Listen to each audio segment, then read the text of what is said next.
दोस्तों second grade की rapid fast series में फिजिक्स का आज एक इम्पॉर्टेंट छोटा टॉपिक फ्रिक्शन में आपको बता रहा हूँ। 2025 में भी उसका एक क्वेश्चन आया था और अभी आपको फ्रिक्शन का ऐसा कॉन्सेप्ट सिखा दूंगा कि आपका फ्रिक्शन का क्वेश्चन हमेशा एग्जाम में राइट होगा। तो स्टार्ट करते हैं। सबसे पहले फ्रिक्शन के अंदर क्या होता है कि हमें सबसे पहले ये जानना पड़ता है कि फ्रिक्शन निकालने का फॉर्मूला क्या है, किसने दिया है।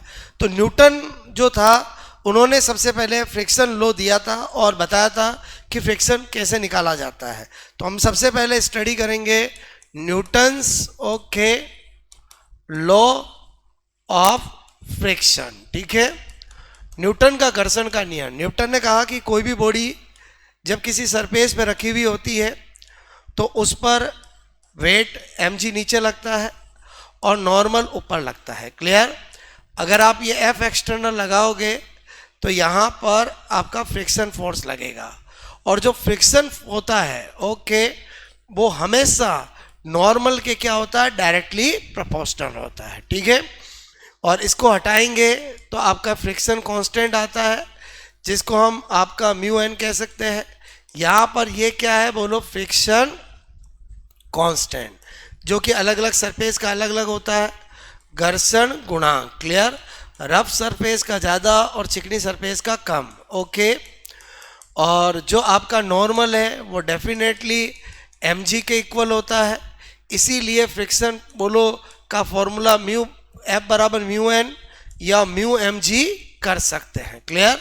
ओके, और जो फ्रिक्शन कांस्टेंट होता है वो यूनिट लेस डायमेंशन लेस होता है, क्योंकि न्यूटन डिवाइड बाय न्यूटन करेंगे तो ये हमेशा क्या होता है, यूनिट लेस। ओके, एंड मैंने कहा आपको डायमेंशन लेस। ठीक है, इकाईहीन और विमाहीन होता है। तो सबसे पहले तो न्यूटन ने अपने फ्रिक्शन लॉ में ये बताया कि फ्रिक्शन निकाला कैसे जाता है। एक ही फॉर्मूला काम आता है, वो है friction is equal to mu n या म्यू एम जी। क्लियर? अब आपको सबसे पहले अगर फ्रिक्शन को बहुत अच्छे से समझना है तो 3 टाइप ऑफ फ्रिक्शन आपको समझने पड़ेंगे। तो यहां पर मैंने कहा types of friction force. Clear? Okay, घर्षण बल के प्रकार मैंने लिखा यहां पर, घर्षण बल के प्रकार। तो 3 टाइप के फ्रिक्शन होते हैं। एक होता है स्टैटिक फ्रिक्शन। बोलो आपका स्टैटिक, बोलो आपका फ्रिक्शन फोर्स। क्लियर? स्थैतिक घर्षण बल, क्या लिखा मैंने, बोलो यहां पर, बोलो स्थैतिक घर्षण बल। क्लियर? घर्षण बल। इसी तरह से एक होता है limiting friction force. Clear? Limiting friction force. जिसने ये सब का मीनिंग समझ लिया उसको फ्रिक्शन क्वेश्चन करने में कोई दिक्कत नहीं आती है। सीमांत घर्षण बल।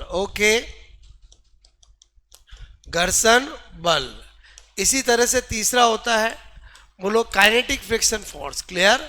काइनेटिक फ्रिक्शन फोर्स यानी गतिक घर्षण बल, गतिक घर्षण बल। क्लियर? तो इन तीनों के बारे में हमें जानना है और तीनों जानते ही आपको एग्जाम में आया हुआ 2025 का क्वेश्चन या उससे पहले पूछे गए क्वेश्चन सारे के सारे आपको बहुत आसान लगने लगेंगे। बहुत अच्छे से मैं आपको तीनों को सिखाता हूं। तो सबसे पहला है हमारा static friction force. Clear? Friction force, स्थैतिक घर्षण बल। ठीक है, देखो, स्थैतिक घर्षण बल के बारे में आपको 3 बातें पता होनी चाहिए। क्लियर? सबसे पहली बात तो क्या कि जब भी कोई बॉडी स्टेबल होती है तो जो घर्षण बल लगता है उसे स्टैटिक घर्षण बल कहते हैं। इसका मतलब बॉडी स्टेबल है तब भी घर्षण बल हो सकता है। तो मैंने कहा जब कोई बॉडी, क्लियर, स्थिर यानी स्टेबल, क्लियर, होती है तो जो घर्षण बल घर्षण बल लगता है उसे हम क्या कहते हैं, स्थैतिक घर्षण बल कहते हैं। नंबर 2, स्थैतिक घर्षण बल हमेशा अप्लाइड या लगाए गए बाह्य बल के इक्वल होता है। मैंने कहा, बोलो, यह हमेशा लगाए गए बाह्य बल के बराबर, क्लियर, बराबर ओके होता है। यानी क्या कहना चाहता हूं, ध्यान से समझो। सपोज दैट मैंने आपसे कहा कि ये मेरे हाथ में एक बॉडी है, क्लियर। ओके, मुझे पता चला कि इस बॉडी को मैं 50 न्यूटन का फोर्स लगाऊंगा तो ये बॉडी मूवेबल होगी। तो मैं आपसे पूछूं कि क्या मैं इसमें 10 न्यूटन लगाऊंगा तो ये बॉडी मूवेबल होगी क्या? नहीं होगी। क्यों नहीं हुई? क्योंकि जैसे मैंने 10 न्यूटन लगाया इधर एक्सटर्नल फोर्स, तो इधर 10 न्यूटन बोलो आपका फ्रिक्शन फोर्स लग गया, क्लियर। इस वजह से बॉडी वहीं के वहीं रही। मैं 20 न्यूटन लगाऊंगा तो भी बोलो इधर अपने आप ही ऑटोमेटिक 20 न्यूटन का फ्रिक्शन फोर्स लग जाएगा, बॉडी मूवेबल नहीं होगी। इसका मतलब ये हुआ कि यही वो घर्षण बल है जिसको सेल्फ एडजस्टेबल घर्षण बल, स्वयं अनुशासित घर्षण बल कहते हैं। ये सेकंड ग्रेड के अंदर क्वेश्चन पूछा गया है एक बार कि किस घर्षण बल को सेल्फ एडजस्टेबल फ्रिक्शन फोर्स कहा जाता है। इसे कहा जाता है क्योंकि ये हमेशा एक्सटर्नल फोर्स के बराबर होता है, क्लियर। तो आपको मैंने कहा नंबर 2, नंबर तीसरा पॉइंट क्या बता रहा हूं, यह सेल्फ ओके मैंने कहा adjustable, clear okay friction force, बोलो क्लियर फ्रिक्शन फोर्स। मैंने कहा स्वयं ओके स्वयं समायोजित, क्लियर समायोजित घर्षण बल, क्लियर ओके घर्षण बल ओके होता है। ये क्वेश्चन सेकंड ग्रेड में पूछा गया है, क्लियर ओके। आई होप आपको स्टैटिक फ्रिक्शन फोर्स समझ में आया होगा। सबसे पहले जब भी कोई बॉडी स्टेबल है तो उस समय जो घर्षण बल लगता है वो स्टैटिक घर्षण बल लगता है और ये हमेशा बाह्य बल के इक्वल होता है। अब सपोज दैट बॉडी रखी हुई है और मैंने कोई बाह्य बल लगाया ही नहीं, it means external force is zero, तो फ्रिक्शन फोर्स इज जीरो, बोलो क्लियर। तो लगाया गया हमेशा बाह्य बल के इक्वल होगा। उसके बाद मैंने कहा दूसरा है limiting friction force, clear okay limiting मैंने कहा friction force, clear okay friction force यानी सीमांत घर्षण बल, क्लियर ओके सीमांत घर्षण बल ओके। चलो इसके बारे में भी आपको क्या क्या बातें पता होनी चाहिए। बोलो लिमिटिंग फ्रिक्शन फोर्स का मतलब होता है किसी भी बॉडी पर लगाया गया वह बाह्य बल जिस पर बॉडी जस्ट मूवेबल होने वाली है लेकिन अभी भी मूवेबल हुई नहीं है, उस समय बोलो जो बॉडी पर एक्सटर्नल फोर्स के अपोजिट जो घर्षण बल लगेगा उसे लिमिटिंग फ्रिक्शन फोर्स कहते हैं।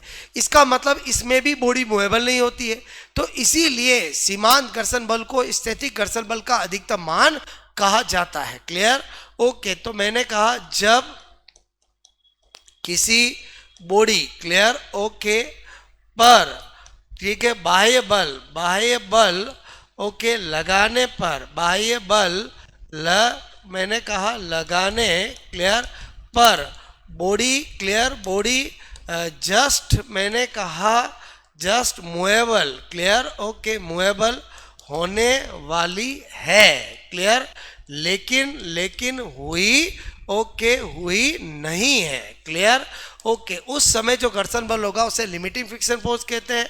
इस समय भी बॉडी स्टेबल ही रहेगी, इसीलिए बोलो सीमांत घर्षण बल लिमिटिंग फ्रिक्शन फोर्स, क्लियर घर्षण बल ओके को बोलो स्थैतिक घर्षण बल स्टैटिक घर्षण बल ओके घर्षण बल का अधिकतम मान, क्लियर का अधिकतम मान माना जाता है, अधिकतम मान माना मैंने कहा जाता है, क्लियर यानी limiting friction force is a highest value of static friction force okay. फिर इसको ये हमारे क्या काम आएगा, तो एक्चुअली क्या होता है कि यही तो वो वैल्यू है जिससे हमें ये पता चलता है कि किसी बॉडी पर कितना फोर्स लगाएंगे तो बॉडी मूवेबल होगी। तो आपको क्या करना है, ये बॉडी है क्लियर ओके ये एम है, सपोज दैट ये एम जी ये आपका म्यू क्लियर ये एफ एक्सटर्नल लगाएंगे तो आपको ये आपका इधर फ्रिक्शन फोर्स लगेगा और ये आपको म्यू एस इस सरफेस का स्टैटिक फ्रिक्शन कांस्टेंट दे रखा है। तो according to Newton law clear okay कभी कोई भी फ्रिक्शन फोर्स लगाना है तो न्यूटन का फ्रिक्शन लॉ लगाना है तो आपका limiting friction force is directly proportional to n, क्योंकि कोई भी फ्रिक्शन फोर्स तो हमेशा नॉर्मल के डायरेक्टली प्रोपोर्शनल होता है। इसको हटाऊंगा तो म्यू एस एन या म्यू एस एम जी और कैसा भी फ्रिक्शन का क्वेश्चन आए आपको ये जरूर सोल्व करना है, क्योंकि ये करने से हमें पता चलता है कि एक्सटर्नल फोर्स जो गिवन है वो इससे ज़्यादा है या कम है। अगर इससे ज़्यादा है तो बॉडी मूवेबल है, और मूवेबल का काइनेटिक फ्रिक्शन फोर्स निकाल कर टिक करना पड़ता है, और बॉडी स्टेबल है तो जो अप्लाइड फोर्स एक्सटर्नल है वही आंसर फ्रिक्शन फोर्स का होगा। तो अब अपन तीसरा देखना चाहते हैं। मैंने कहा kinetic okay friction force, clear. अभी क्वेश्चंस कराऊंगा उससे क्लियर होगा, क्लियर। मैंने कहा गतिक घर्षण बल, क्लियर ओके। गतिक घर्षण बल क्या लिखा मैंने, बोलो गतिक ओके घर्षण बल, क्लियर। तो गतिक घर्षण बल क्या होता है, जब भी बॉडी मूवेबल होती है तो घर्षण बल लगता है, उसे गतिक घर्षण बल बोलते हैं। जब कोई मैंने कहा बॉडी, क्लियर ओके मूवेबल, मैंने कहा मूवेबल होती है, क्लियर ओके, तो जो घर्षण बल, क्लियर, जो घर्षण बल लगता है, क्लियर लगता है, उसे हम क्या कहते हैं, काइनेटिक फ्रिक्शन फोर्स, गतिक घर्षण बल कहते हैं, क्लियर ओके। तो आपको मैंने कहा ये कोई बॉडी है जिसपे ये मास m, बोलो mg, ये नॉर्मल लगा, ये F एक्सटर्नल जिससे गतिशील है, और ये आपका काइनेटिक फ्रिक्शन फोर्स ओके। और सरफेस का काइनेटिक फ्रिक्शन कांस्टेंट भी दे रखा होगा। तो अगेन आपको मैंने कहा ये हमेशा डायरेक्टली, कोई भी फ्रिक्शन फोर्स हो वो हमेशा नॉर्मल के डायरेक्टली प्रोपोर्शनल होता है। इसको हम आपका काइनेटिक करेंगे तो काइनेटिक फ्रिक्शन कांस्टेंट ओके, या kinetic friction constant is equal to mg okay. अब आपको मैंने बताया ये तो कब, जब बॉडी मूवेबल हो, क्लियर। तो आई होप आपको तीनों मैंने बता दिए। स्पेशल नोट की फॉर्म में क्या ध्यान रखना है, स्पेशल फॉर्म की बहुत ध्यान रखना है। नंबर 1 ऑलवेज, क्लियर, मैंने कहा जो म्यू एस है, क्लियर, स्टैटिक फ्रिक्शन कांस्टेंट है वो काइनेटिक फ्रिक्शन कांस्टेंट से ज़्यादा ही होगा। इसीलिए क्या होता है कि लिमिटिंग जो आपका फ्रिक्शन होता है वो काइनेटिक फ्रिक्शन से ज़्यादा ही होता है। यानी एक बार बॉडी मूवेबल हो जाती है तो उसका घर्षण बल कम लगता है एज कंपेयर टू जब वो स्टेबल होती है उसके, क्लियर ओके। तो इसका मतलब ये हुआ कि हमेशा अगर किसी भी सरफेस के दो फ्रिक्शन कांस्टेंट दे रखे हो, जिसकी वैल्यू ज़्यादा है वो स्टैटिक का है और जिसकी वैल्यू कम है वो काइनेटिक का है, क्लियर। अब जो भी मैंने सिखाया है वो एक क्वेश्चन से मैं आपको सिखा रहा हूँ, क्लियर। मैंने कहा यदि 10 kg, क्लियर ओके, मास की बॉडी, क्लियर ओके, पर बोलो आपका बॉडी, क्लियर, ऐसी सरफेस, क्लियर, ऐसी सरफेस पर बोलो आपका स्थित है, क्लियर ओके, जिसका मैंने कहा म्यू एस एंड म्यू के का मान, clear, mu S and mu के का ओके मान क्रम से मैंने कहा आपको यहाँ पर कितना दे रखा है, 0.7 एंड 0.4, क्लियर है। तो निम्न मैंने कहा बाह्य बलों, क्लियर ओके, बाह्य बलों पर घर्षण बल बताओ, क्लियर, घर्षण बल ओके ज्ञात करो। मतलब मैं आपको एक ही क्वेश्चन में बहुत सारे क्वेश्चन करा रहा हूं।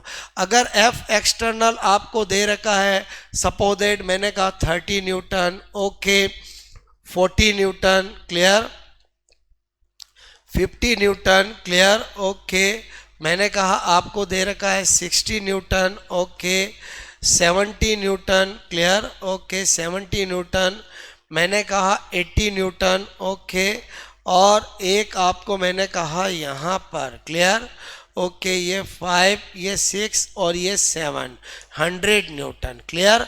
एक तरह से 7 क्वेश्चन है। आपको केवल एक ही बाह्य बल दिया जाता है और घर्षण बल पूछा जाता है। जब भी ऐसा क्वेश्चन हो तो पहला काम मैंने बताया लिमिटिंग फ्रिक्शन फोर्स निकालना है, क्लियर। तो वो कैसे होगा, mg, static friction constant into mg। ये कितना है 0.7, 10 और g मान लिया 10, तो आ गया 70 न्यूटन। यानी हमें यह पता चल गया कि जब तक बॉडी पर 70 न्यूटन या उससे कम लगेगा बॉडी मूवेबल नहीं होगी, क्लियर। और 70 न्यूटन से ज़्यादा होगा तो बॉडी मूवेबल होगी, और जब बॉडी मूवेबल नहीं होती है तो घर्षण बल निकालने की जरूरत नहीं है, घर्षण बल बाह्य बल के बराबर ही होता है, क्लियर। तो अगर मुझे यही दे रखा होता तो पहले का आंसर 30 न्यूटन ही होता है। दूसरा 40 न्यूटन नहीं मूवेबल होगी, मूवेबल नहीं होती है तो घर्षण बल हमेशा लगाए गए बाह्य बल के बराबर होता है, ना एक पॉइंट ज्यादा ना एक पॉइंट कम, तभी तो बॉडी स्टेबल रहेगी। क्लियर? ओके। अगर 50 न्यूटन लगाया तो वो भी घर्षण बल 50 होगा। अगर आपको मैंने कहा 70 तो 70 पर भी बॉडी मूवेबल नहीं होगी। ओके। अगर 80 लगाया तो 80 पर बॉडी क्या होगी? मूवेबल होगी। क्लियर? 30 पे वही, 40 पे वही, 40 ओके। 70 पर मैंने आपसे कहा, यहाँ पर 60 पर भी वही। ओके। और मैंने कहा 70 पर भी वही। लेकिन जैसे ही आपने क्या लगाया? 80 लगाया, तो ये मुझे ये इंडिकेट करता है कि बॉडी मूवेबल होगी, और मूवेबल होगी तो हमें बोलो कौन सा निकालना पड़ेगा? Kinetic friction force. Clear? Okay. तो ये आपका 0.4 इंटू 10 इंटू 10 और 40 हमें टिक कर देना है। क्लियर? जब बॉडी मूवेबल होती है तो हमेशा काइनेटिक फ्रिक्शन फोर्स निकाल के टिक करना है। आपको कभी एग्जामिनर नहीं बोलेगा कि स्टैटिक फ्रिक्शन फोर्स निकालो या काइनेटिक फ्रिक्शन फोर्स निकालो या लिमिटिंग फ्रिक्शन फोर्स बना लो। एग्जामिनर आपको म्यू एस म्यू के की वैल्यू देगा, मास ऑफ बॉडी देगा, और इतने एक्सटर्नल फोर्स पर उस पर घर्षण बल क्या होगा ये पूछेगा। 2025 का क्वेश्चन देख लेना, आपको समझ में आ जाएगा। 10 सेकंड का क्वेश्चन था, अगर आपको मेरा कॉन्सेप्ट समझ में आ गया हो तो। क्लियर? ओके। और अगर मैंने देखा इसी क्वेश्चन में 100 न्यूटन, तो अगेन मुझे तो इस एक्सटर्नल फोर्स से यही पता लगाना है कि वो बोलो हमारे लिमिटिंग फ्रिक्शन फोर्स से ज्यादा है या कम है? ज्यादा है। बॉडी मूवेबल होगी, मूवेबल होगी तो हमें तो काइनेटिक फ्रिक्शन फोर्स निकालना है जो कि 40 न्यूटन होगा। इसका मतलब ये हुआ कि एक बार बॉडी मूवेबल होती है तो फ्रिक्शन कांस्टेंट जो होता है वो वही रहता है। बोलो क्लियर? जो चाहे 80 पर हो या 90 पर हो या 100 पे हो। क्लियर? इसीलिए स्पीड जब ज़्यादा होती है तो गाड़ी को रोकना इतना आसान नहीं होता है, और स्पीड कम होती है तो गाड़ी को रोकना आसान होता है। एक ही क्वेश्चन के अंदर मैंने फ्रिक्शन का कॉन्सेप्ट सिखाया, यही फ्रिक्शन का मेन कॉन्सेप्ट है। बोलो क्लियर? जो समझ में आ गया तो आपका काम आसान हो जाएगा। ओके। इसी तरह से एक कभी कभी क्वेश्चन घर्षण कोण फ्रिक्शन एंगल का भी आ जाता है, तो वो भी अपन कर लेते हैं। बोलो, मैंने कहा फ्रिक्शन एंगल। क्लियर? ओके। क्या होता है फ्रिक्शन एंगल? मैंने कहा कि ये इंक्लाइन प्लेन है। बोलो क्लियर? सपोजेड नत तल है। ओके। तो आपको मैंने कहा इस इंक्लाइन प्लेन का वे एंगल जिससे इस पर कोई रखी हुई बॉडी स्टेबल रहे, नीचे नहीं आए, तो उसको बोलते हैं फ्रिक्शन एंगल। इसका मतलब गार्डन के अंदर जो तिसल पट्टियां बनाई जाती है उसमें भी फिजिक्स लगती है, उसको हमेशा इस फ्रिक्शन एंगल से ज़्यादा ही रखना पड़ेगा तो ही बच्चा नीचे आएगा। क्लियर? क्योंकि इस एंगल पर या इससे बिलो पर कभी बॉडी नीचे नहीं आती, जो है वही रहेगी। तो आपको मैंने कहा ये मुझे पता लगाना है, तो हमेशा ये तो कहाँ लगता है? mg नीचे, और जो आपका नॉर्मल लगता है वो तो हमेशा सरफेस के परपेंडिकुलर लगता है। क्लियर? तो ये थीटा, तो मैंने कहा ये थीटा, तो इधर हो गया mg cos थीटा। क्लियर? और इधर हो गया, दो कंपोनेंट बना दिए mg sin थीटा। तो मैंने कहा ये बॉडी तभी स्टेबल रहेगी जब ऊपर नीचे आगे पीछे लगने वाले सारे फोर्स बराबर हो जाए, तो इसको रोकने का काम यही हमारा फ्रिक्शन कर रहा है। बोलो क्लियर? तो हमने देखा n बराबर क्या आ रहा है? mg cos theta. क्लियर? और आपको मैंने कहा f बराबर क्या हो रहा है? mg sin theta. No problem, मुझे फ्रिक्शन लगाना है, यहाँ पर पता लगाना है। क्लियर?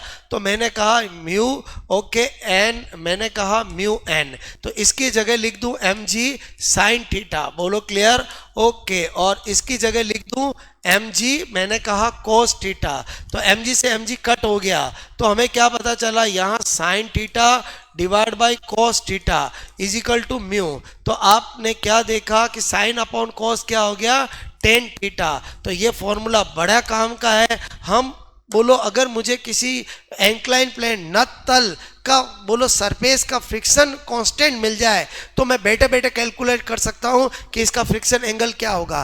फ्रिक्शन एंगल का मतलब होता है वो एंगल इंक्लाइन प्लेन का, नत तल का, जिस पर कोई रखी बॉडी स्टेबल रहे। तो इसका मतलब अगर कहीं बच्चों का अगर हमें तिसल पट्टी बनानी है तो इस एंगल से थोड़ा एंगल ज़्यादा रखना पड़ता है, तभी बच्चे उस पर नीचे आ पाएंगे। तो आई होप यहाँ पर दो क्वेश्चन बनते हैं। अगर हमें फ्रिक्शन एंगल मिल जाए तो सरफेस का फ्रिक्शन कांस्टेंट पता लगा सकते हैं, और फ्रिक्शन कांस्टेंट पता चल जाए तो फ्रिक्शन एंगल पता लगा सकते हैं। जैसे सपोज दैट मैंने आपसे कहा, ओके, यदि किसी नत तल क्लियर एंक्लाइन प्लेन क्लियर के फ्रिक्शन कांस्टेंट की वैल्यू 1.73 है तो आपका घर्षण कोण क्लियर कोण का मैंने कहा friction angle clear friction angle का मान होगा। और आपको ऑप्शन में दे रखा है यहाँ पर बोलो 30 डिग्री क्लियर, एक दे रखा 45, एक दे रखा 60 और एक दे रखा है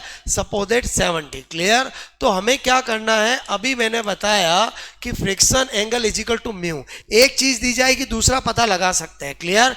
गिवन क्या है आपको म्यू 1.73 यानी √3 क्लियर। तो हमें तुरंत पता चल गया कि tan theta is equal to √3 और √3 किसकी वैल्यू होती है, tan 60 की वैल्यू होती है। यानी आंसर क्या हो जाएगा 60 या इसकी जगह π/3 कर रखा हो तो भी चलेगा, 180/3 ये 60 एंगल क्लियर। आई होप आपको छोटा सा चैप्टर फ्रिक्शन समझ में आया होगा। 2025 में भी क्वेश्चन आया, पहले भी आया हुआ क्वेश्चन है। आपको बस इतना सा ध्यान रखना है, घर्षण बल का फॉर्मूला एक ही होता है, बोलो घर्षण बल friction force is equal to mu n या म्यू एम जी। लेकिन आपको तीनों टाइप के फ्रिक्शन अच्छे से समझे हुए होने चाहिए, static friction force, limiting friction force और काइनेटिक फ्रिक्शन फोर्स। फ्रिक्शन का कोई भी न्यूमेरिकल क्वेश्चन आए, पहला काम क्या करना है, लिमिटिंग फ्रिक्शन फोर्स निकालना है। अगर आपने लिमिटिंग फ्रिक्शन फोर्स निकाल लिया, उसके बाद देखना है कि एक्सटर्नल जो फोर्स दे रखा है वो कितना दे रखा है। अगर वो लिमिटिंग फ्रिक्शन फोर्स के इक्वल या उससे डाउनवर्ड दे रखा है, उससे लेस देन दे रखा है, तो आपको क्वेश्चन सोल्व करने की जरूरत नहीं है। जो एक्सटर्नल फोर्स दे रखा है वही घर्षण बल हो जाएगा और आपका राइट हो जाएगा। ये 2025 में ऐसा आया था। और अगर आपको लगता है कि जो आपका लिमिटिंग फ्रिक्शन फोर्स आया है एक्सटर्नल फोर्स से ज्यादा दे रखा है, तो आपको काइनेटिक फ्रिक्शन फोर्स निकाल कर टिक कर देना, राइट हो जाएगा। आई होप मैं बहुत अच्छे से आपको फ्रिक्शन टॉपिक समझा पा रहा हूं। आपको अगर मेरा कॉन्सेप्ट समझ में आया तो जरूर कमेंट्स करके बताएं। वादा मेरा, अगर आपने इस कॉन्सेप्ट को सीख लिया तो आपका फ्रिक्शन का क्वेश्चन कभी गलत नहीं होगा, चाहे थ्योरेटिकल आए चाहे न्यूमेरिकल आए। ओके दोस्तों, इसी तरह से पढ़ते रहे और मस्त रहे।